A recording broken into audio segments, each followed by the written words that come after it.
แต่ยางเหมาะเมนูนี่นะหอหนึ่งตุนใส่หยวกนี่นะบอกเลยว่ายางเหมาะยางล้ำเนี่ยเป็นครั้งแรกติดใจขนาดเลยสวัสดีครับพ่อแม่พี่น้องวันนี้ผมจะปั๊บพี่น้องมาจัดเมนูล้ำๆของใครกันหลายๆคนกันก่อนเลยนะครับเมนูหอหนึ่งตุนนี่นะสาวแมมอยากกินมาเมินแล้วได้มีโอกาสได้ตุนมาจากบ้านนะครับจัดหอหนึ่งตุนใส่หยวกให้สาวแมมได้กินเลยว่าสาวแมมมีนะติดใจขนาดยิ้มน้อยยิ้มใหญ่เลยนะครับเมนูนี่นะสาวแมมอยากกินมาเมินเลยนะครับน้องวันนี้ผมได้มีโอกาสได้จัดถึงเขานั่นได้พักได้ไหมหลายๆอย่างไม่รอดล้างทำความสะอาดกันก่อนนั่นก็มาซอยมาแข่งมาเขือต่อเลยนะครับนี่นานจะขาดมาได้เหมือนกันนะครับหอหนึ่งแต่วันนี้ตีพิเศษนี่นะผมจะใส่หยวกลงไปเพราะสาวแมมอยากกินแต่ก็เป็นหยวกยางแข็งเลยนะครับน้องจะแทบจะเป็นก้านกล้วยเลยมาได้เรื่องซอยพักซอยแม่หลายๆอย่างเสร็จเรียบร้อยแล้วถึงต่อเลยนะครับอย่าว่าหยวกเลยครับก้านกล้วยเนาะ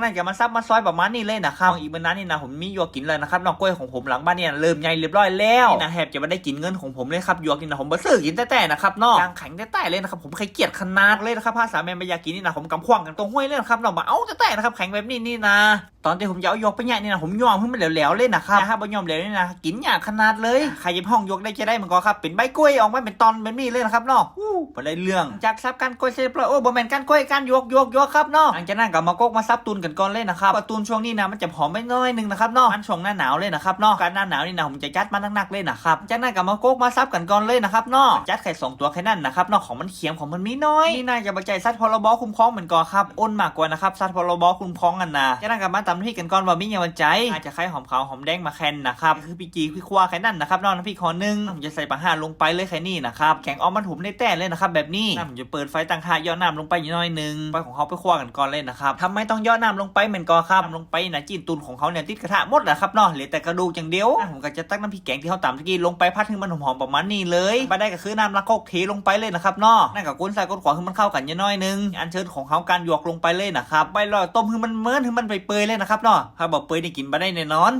หลังจากใส่หยวกลงไปบล็อกกับก้นซ้ายก้นขวาให้มันเข้ากันนิดหน่อยนึงนะครับนั่นก็ล้อหยวกของเขามันเปื่อยกันก่อนเลยเนาะจากล้อหยวกให้มันเปื่อยมันก็ผมจะใส่ใบมะกรูดลงไปเลยนะครับใส่ใบมะกรูดลงไปสักกำนึงนะครับเนาะใส่มะแข้งมะเขือโฮฟย่างของเขาลงไปเลยจะใส่มะแข้งมะเขือลงไปเรียบร้อยแล้วมาปรุงรสชาติกันก่อนนะครับว่ามีอย่างมาใจชูรสรสดี3สหายของเขาเหมือนเดิมแค่นั้นนะครับหลังจากนั้นจะก้นเครื่องปรุงเข้ากันก่อนเลยนะครับเครื่องปรุงเข้ากันเรียบร้อยแล้วมาใส่ข้าวคั่วลงไปครับ2-3 ช้อนเลยจะใส่ข้าวคั่วลงไปเรียบร้อยแล้วใส่ก้นขวาคือข้าวคั่วของเขามันอืดมันไก่กันก่อนเลยนะครับข้าวคั่วเขาเริ่มไก่แล้วประมาณนี้เลยนะครับเนาะหลังจากนั้นเขาจะไปห่อใส่ใบตองกันก่อนคือบอกห่อนึ่งนี่นะยากหลายขั้นตอนขนาดเลยไปก้นไปแกงเสร็จเรียบร้อยไปใส่ใบตองไปนึ่งแหมกรอบนึงนะครับกว่าจะได้กินนี่ก็ได้ใบขี้เต่าหรือใบย้อมาเรียบร้อยเลยนะครับขึ้นเจียวห่อนึ่งนี่นะขาดไปบ่ได้แต่ครับใบย้อนี่นะบอกเลยว่ายางหอมยางเหมาะเอามาห่อนึ่งแบบนี้ยางล้ำของเขานี่นะมันต้องแข็งๆแบบนี้นะครับถึงมันจะมาห่อได้เป็นน้ำเจ้าแจ้นี่นะบอกเลยว่ามันจะเละนะครับแบบนั้นตองวันนี้ก็บ่ค่อยงับตัวได้นะครับเนาะเพราะก็พอได้อยู่อีน่ะครับเนาะห่อสัก2-3ห่อเรียบร้อยแล้วก็จะเอาไปนึ่งกันต่อเลยนะครับแล้วจะหู้ได้จะได้มันก็ครับห่อนึ่งของเขามันซุกไปสักจำลำนึงนะครับพอใบตองเป็นสีกระหู้แล้วนะครับเป็นสีน้ำตาลนะถือว่าซุกแล้วนะครับเนาะที่เขาไปแกงไปคั่วตะกี้มันก็เริ่มซุกประมาณนึงแล้วกำสักจำลำนะครับเนาะมันก็ซุกแล้วครับประมาณนี้เลยไม่ว่าห่อนึ่งตุนสยกวันนี้นะ3 แมมถูกใจขนาดเลยนะครับสีสันมันน่ากินแต่เลยนะครับห่อนึ่งบ้านผมมีนายบะไซอย่างเลยนะครับเนาะผมลองสยกบอกเลยว่าเข้ากันขนาดอย่างเหมาะแต่นะครับประมาณพี่น้องลองไปอย่างพอเด้อบ้านห่อนึ่งนี่นะเขาจะใส่ผักแค่อย่างหลายๆอย่างด้วยนะครับ